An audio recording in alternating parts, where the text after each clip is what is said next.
Hey, welcome back to second lecture on BC308.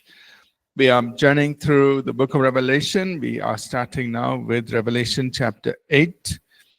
So we come to the last seal, seventh seal, and then we go into the seven trumpets.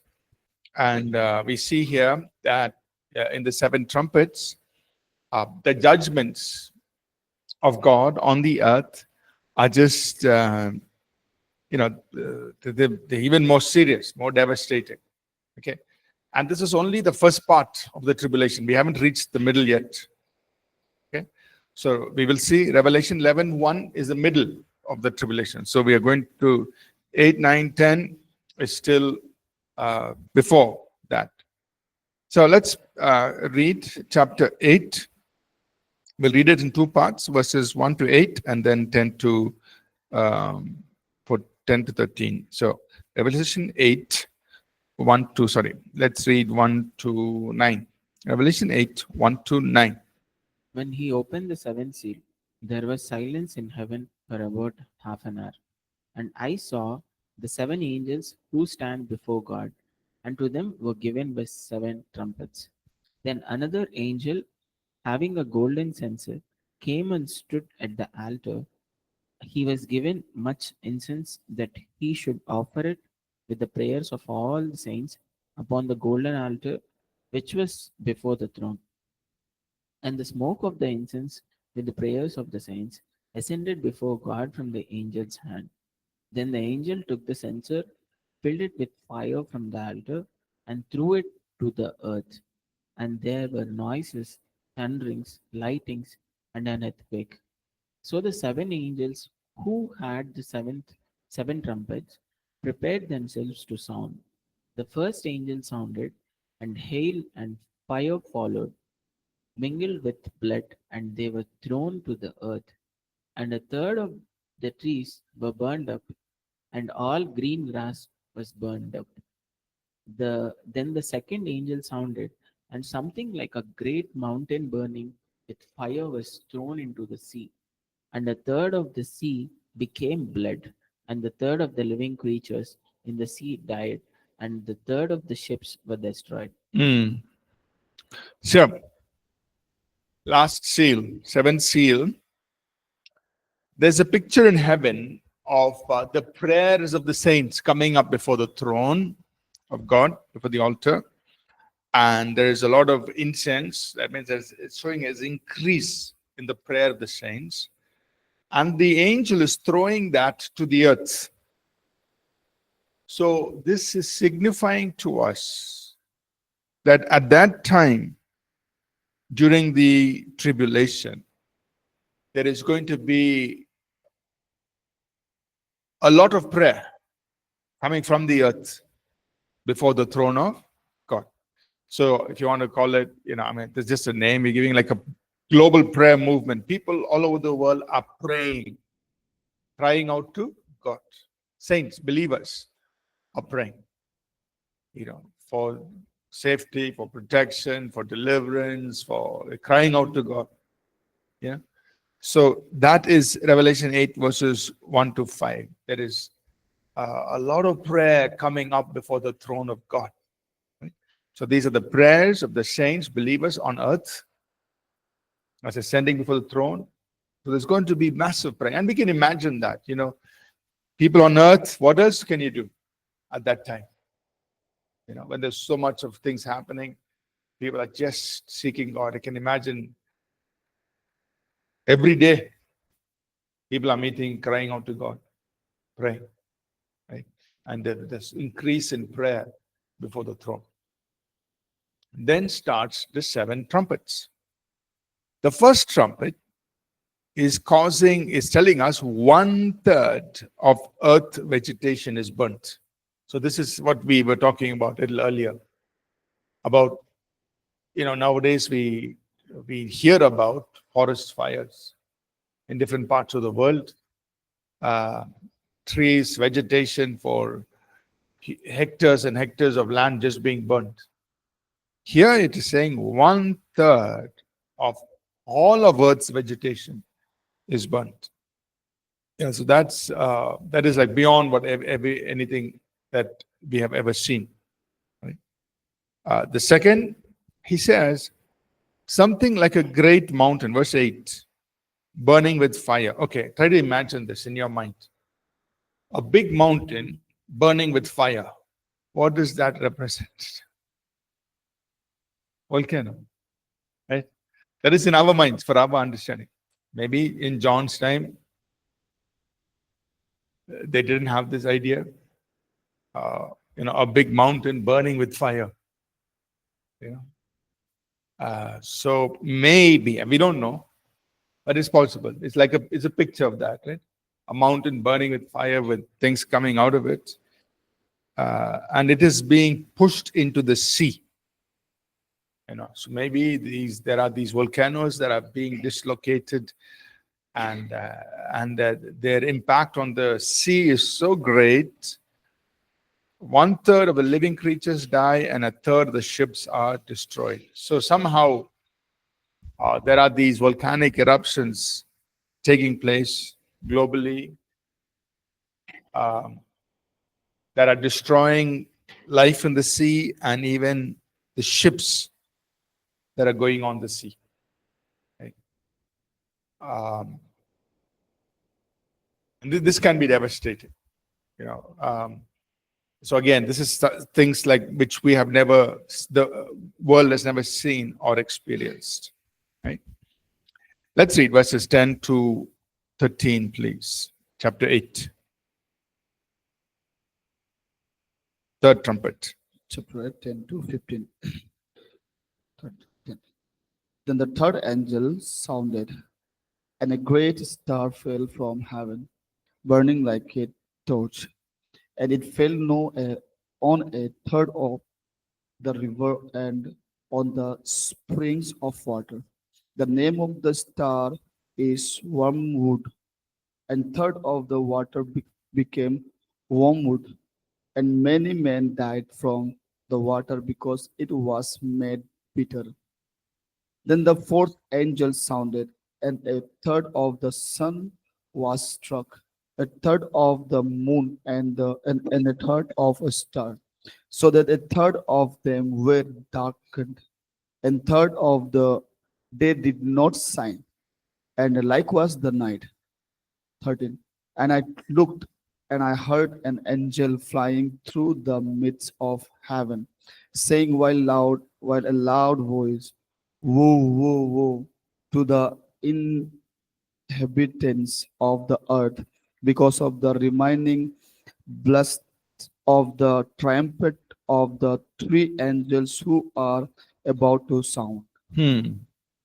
So third trumpet, there's something that falls from the sky, maybe some sort of a meteor, possibly, and that comes into the waters, and it, I use the word spoil, but it affects the waters in such a way that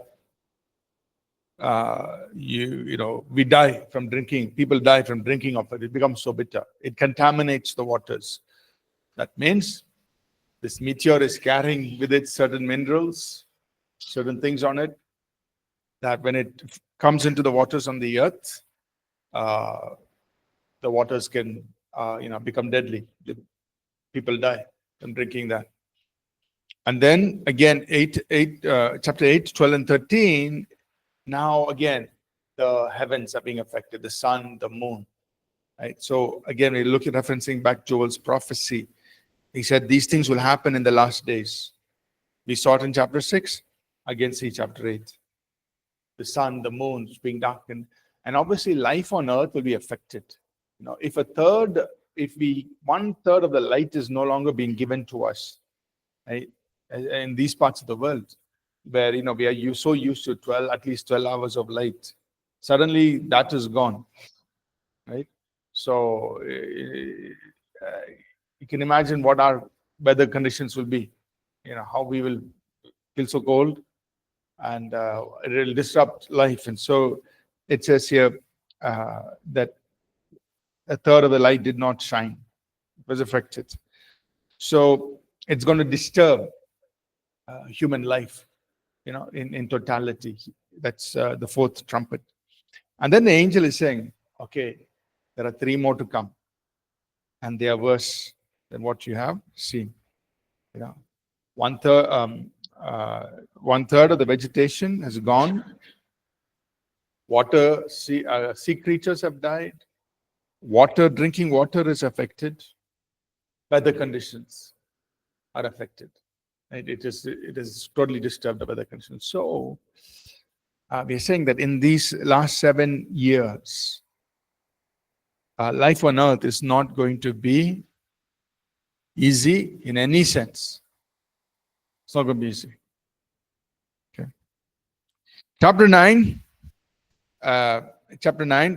the fifth trumpet, verses 1 to 12, please. Somebody could read it. Then the fifth angel sounded, and I saw a star fallen from heaven to the earth, and to him was given the key to the bottomless pit. And he opened the bottomless pit, and smoke rose out of the pit like the smoke of a great furnace. And the sun and the air were darkened because of the smoke of the pit. Then out of the smoke locusts came upon the earth, and to them was given power, as the scorpions of the earth have power. They were commanded not to harm the grass of the earth, or any green thing, or any tree, but only those men who do not have the seal of God on their foreheads. And they were not given authority to kill them, but to torment them for 5 months. Scorpions.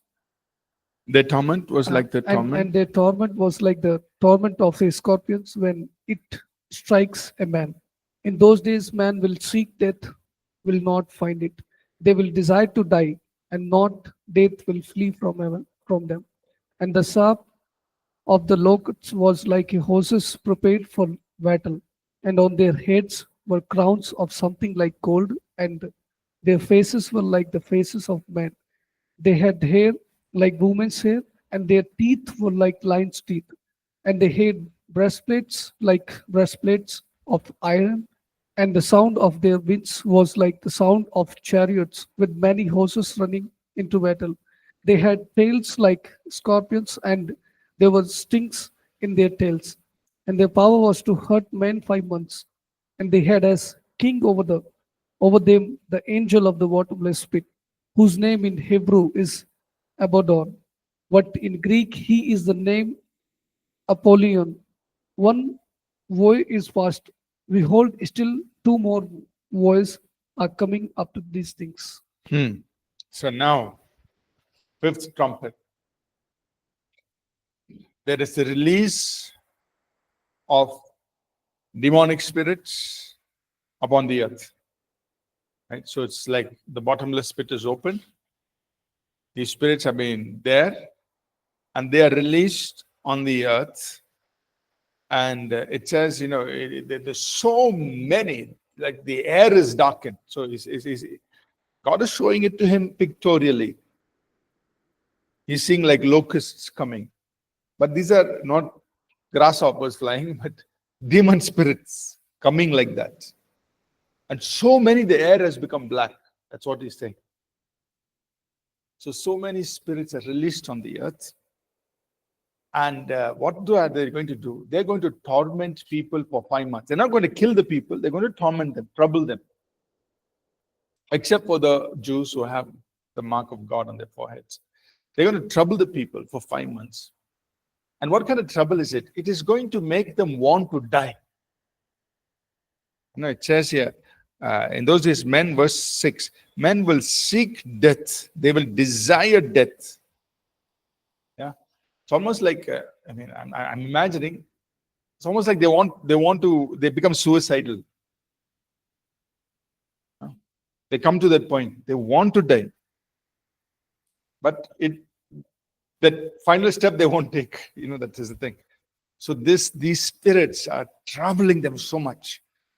And men all over the earth, people all over the earth, wanting to die, but they won't die. So I'm imagining it is something that is disturbing the minds of people a lot. It could be other things as well, but because they want to die, so thing is disturbing their mind so much. These spirits are troubling people for 5 months. They'll be tormenting them for 5 months.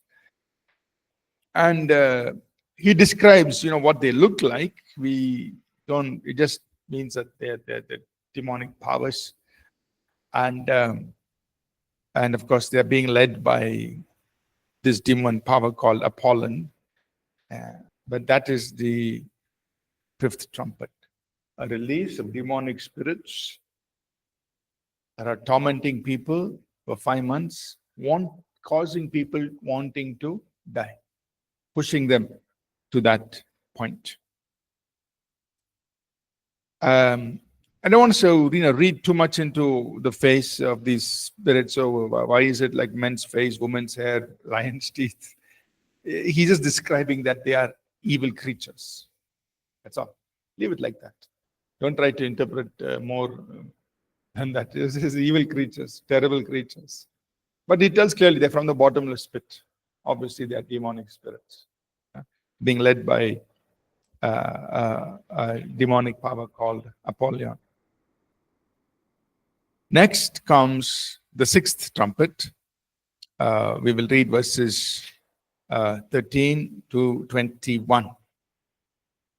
Then the sixth angel sounded, and I heard a voice from the four horns of the golden altar which is before God, saying to the sixth angel who had the trumpet, release the four angels who are bound at the great river Euphrates. So the four angels who had been prepared for the hour and day and month and year were released to kill a third of mankind. Now the number of the army of the horsemen was 200 million. I heard the number of them, and thus I saw the horses in the vision. Those who sat on them had breastplates of fiery red, hyacinth blue, hyacinth blue, and sulfur yellow, and the heads of the horses were like the heads of lions. And out of their mouth came fire, smoke, and brimstone. By these three plagues, a third of mankind was killed by the fire and the smoke and the brimstone, which came out of their mouths. For their power is in their mouth and in their tails, for their tails are like serpents having heads, and with them they do harm.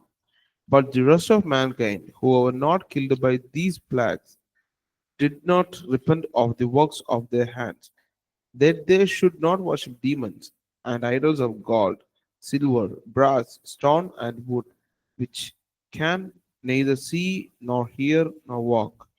And they did not repent of their murders or their sorceries or their sexual immorality or their thefts. So sixth trumpet, right? So there are four angels who are bound at the great river Euphrates, and these four angels who are kept till this particular moment in during the tribulation, they're released and they kill 1/3 of mankind. But how does it happen? It happens through an army of horsemen. There's 200 million of them. And then he describes what this army looks like. And basically he says there is smoke, fire, smoke, and brimstone. And because of this fire, smoke, and brimstone, 1/3 of mankind was killed. Now, we don't know too much about these angels who are at the great river Euphrates. That means they are stationed there, they are positioned there. So there are these four angels who have been positioned in that part of the world. Now we know that angels, both God's angels and demonic angels, are territorial. That means they have been assigned to different parts of the world. like Angel Michael, or the Archangel Michael was stationed for Israel. And there we see there are other principalities over other parts of the world. So like that, there are these four angels who have been stationed in that area around the river Euphrates. So it is a northernmost part. It flows through modern day Iran. And there are four angels there stationed. Now, it is not telling us, are these God's angels or are they fallen angels? I mean, evil spirits, principalities. It's not clear from there. But these angels are stationed. And now God is saying, release them from being stationed there. And they are going to cause a movement of 200 million, an army of 200 million. And this army is going to destroy 1/3 of human life. How? By fire, smoke, and brimstone. Fire, smoke, brimstone is a picture of today modern day warfare. Okay, when these people are firing missiles from here to there, what pictures do we see? Fire. That whenever there's a missile goes and lands somewhere, there's a big explosion. Smoke and brimstone. That's what we've seen. So see, John doesn't have. This is writing 2,000 years ago. He's only writing what he sees. Like 200 million people. He got the number God gave him. Army.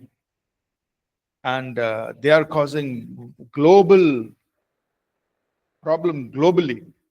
How? Fire, smoke, brimstone, fighting, war. Right? So, again, this is only, thought that this army of 200 million people, where could they come from? We don't know. But example,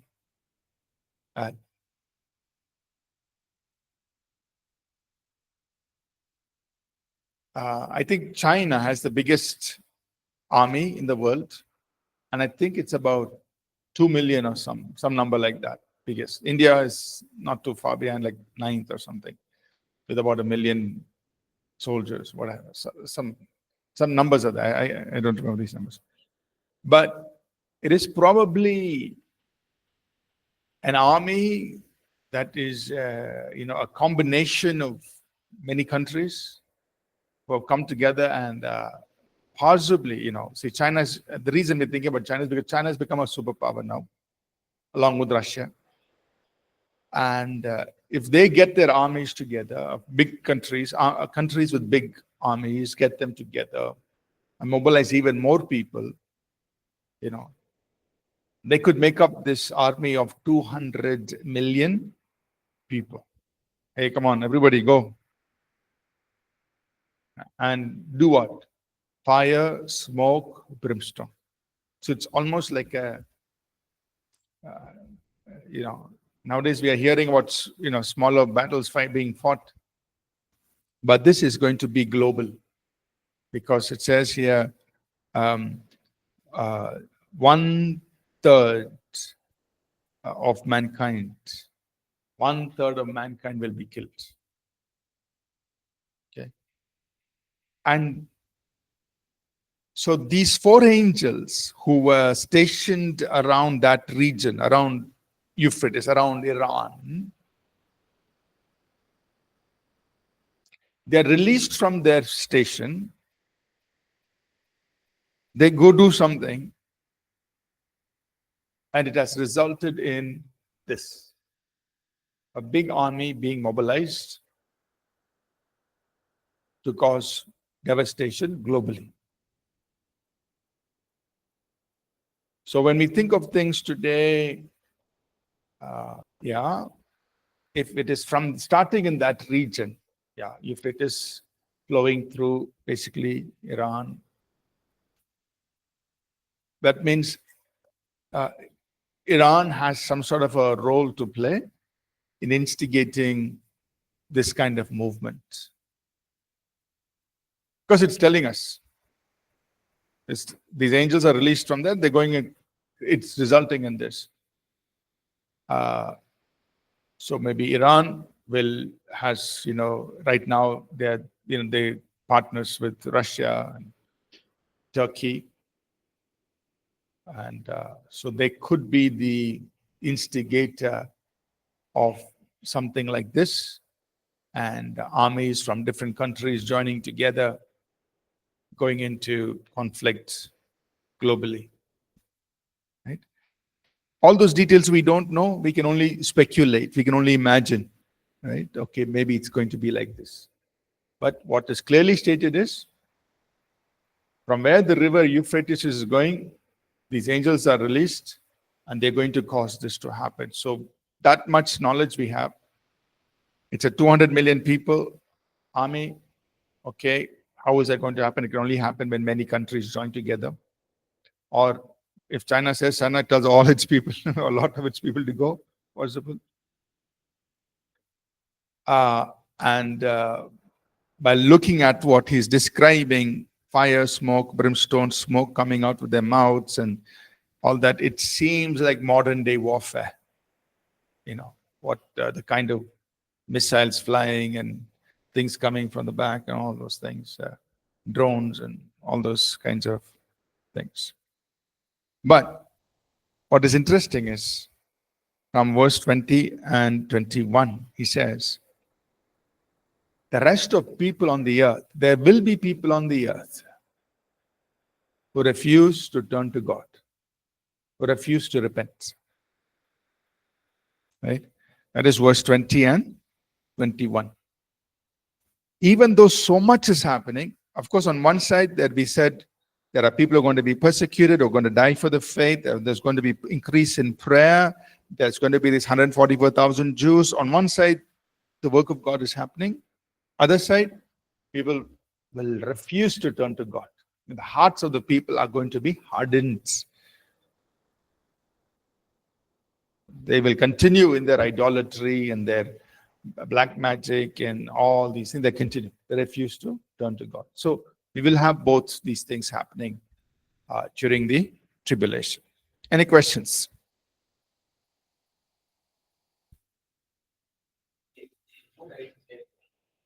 We were actually remember, but their hearts will be hardened. And then they'll know what's happening. Right? And then how come that happen? Why their hearts will be hardened? We can think of two reasons. One is because Satan is going to increase, as we will see in chapter 12. And we also see in chapter 20. He will increase his deception. Satan's deception is so great that when he is released at the end of the 1,000 years, see, he's bound for 1,000 years, Revelation 20. At the end of the 1,000 years, when he's released, he's still able to deceive people. Even though Jesus is sitting in Jerusalem. That is how strong his power of deception is. So that is one thing, that during this time, Satan's work of deception will increase. And that was the first sign Jesus said, Matthew chapter 24. What will be the signs of your coming? Deception. It is in the start itself. So you can see as it goes through the tribulation increase. Right? Paul wrote about it, 1 Timothy 4. In the latter times, deceiving spirits and doctrines of demons will come. 1 Timothy 4, 1 and 2. So that is one reason. There'll be great deception. Means even though all these things are happening, Satan will come up with his way of saying, no, it is not real, it is something else. It is this, it is that, and just deception. And the second is also, it's a strange behavior where Uh, when people see things happening, some of them will repent, some of them will try to find uh, their security in their own gods or in other things. Something that they can hold on to immediately. Okay, this will help us from that. No, if I believe in my God, if I go pray to my idol, it will keep me safe from all the other things that are happening around the world. So they get pushed that way. It is a strange thing. For example, like I just on Sunday, somebody shared with me. Uh, they're from a non-Christian family. They experienced a miracle. They shared it with their family. Then the response was, all gods do miracles. So when they said, Jesus did this miracle, their response is, yeah, all gods will do miracles. So it is, like it is a strange response. Instead of saying, oh, I want to know more about Jesus. It is like, our God, everyone. So with that kind of a mindset, some people will be with that mindset that they will go to their own God saying, you protect us from all this happening. They'll do even more puja for safety from all these things. They will become more religious. So it drives them that other way. Here, free will also should play a role, right? Because like when we say Satan hardens their heart to not Deceives them. Yeah. deceives them, so it's all about free will, right? Yes.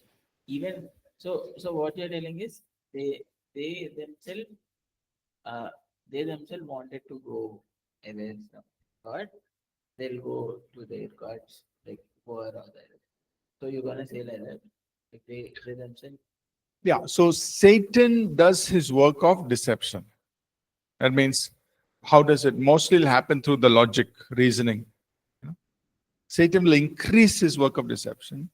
Now, everybody has we have a right to question those things or to seek the truth. And that is where free will comes, right? But Satan increases the work of deception, but people believe that. They choose to believe that. And they go in it more and more.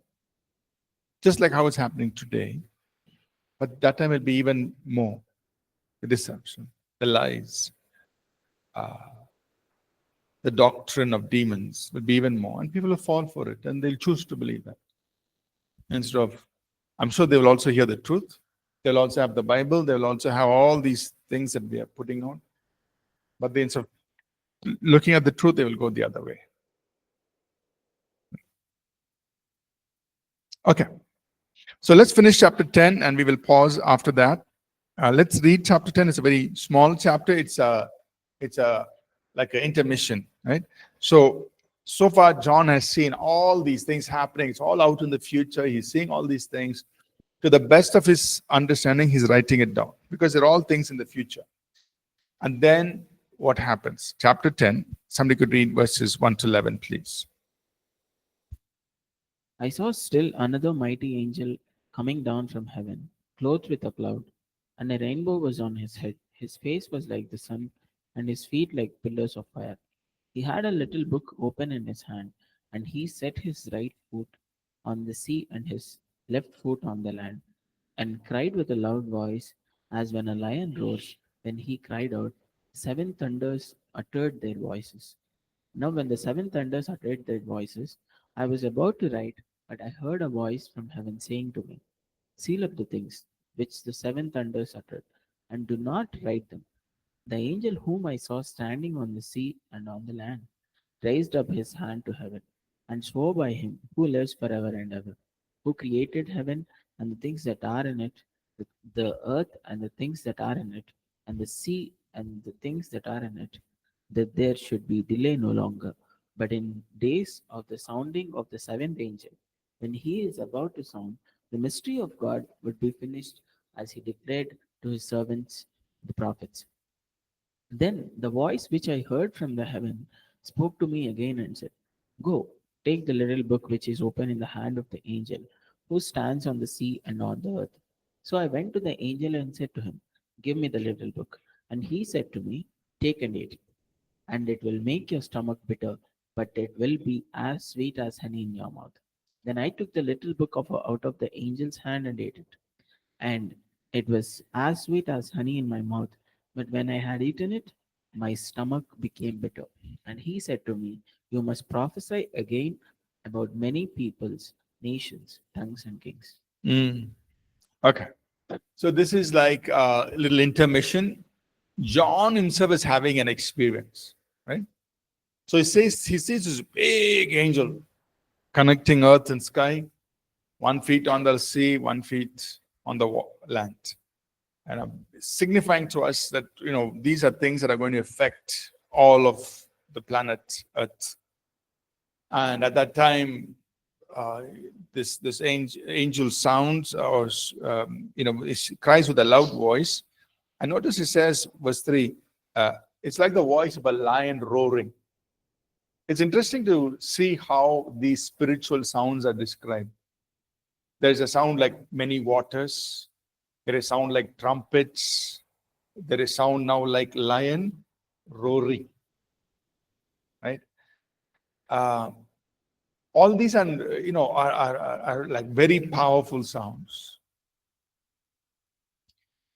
And here is another. It's like 7 thunders. Thundering, thunder, 7 thunders. And yet, through all these sounds, there is a message coming through. A voice coming through, message coming through. So the sounds of heaven, you can look through the book of Revelation and just identify these things. It happened also in the Old Testament, when Exodus 19, when God, this is on the Mount Sinai, when he is going to give the 10 commandments. Again, there's sound like lightning and thunder and all of that. So, so the presence of God is connected to sound. So John hears these sounds, and there is something that he hears during that time, which it says, just seal it up. Don't even write it. So that is not disclosed to us. Maybe we don't need to know it. We don't have to worry about it. And no need to preach about it also. It's like we don't know what it is. And then the angel says, John, I want you to eat this book. Right? So the book, so this is just prophetic imagery, right? John is not actually chewing a book, but in his vision, he sees himself eating a book. It is sweet in his mouth, but when it goes into his stomach, it becomes bitter, because bitter means he's signifying judgment that he has to proclaim. Right? So he has to proclaim judgment, God's judgment that is to come on many peoples, nations, tongues, and kings. And the angel also says, look, from the time the 7th trumpet sounds, very short time left. And literally, as we will see in chapter 11, 7th trumpet sounds. It is an announcement that the kingdoms of the earth are going to become the kingdoms of our God and Christ.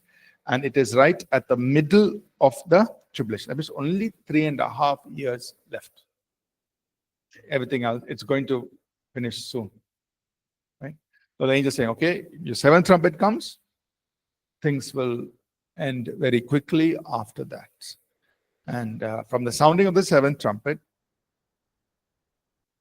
to the end, 3.5 years finished. It's the last 3.5 years. So, so we'll stop here. Chapter 11, verse 1 onwards is from the middle of the tribulation. 3.5 years coming up. We will see. When we read it, it'll tell us. So, first 10 chapters, chapter 6 to end of 10 is first 3.5 years. 11 on to end of 19, second 3.5 years. Yeah. And we will go through it, see what happens in the next half of the tribulation. Any questions before we stop?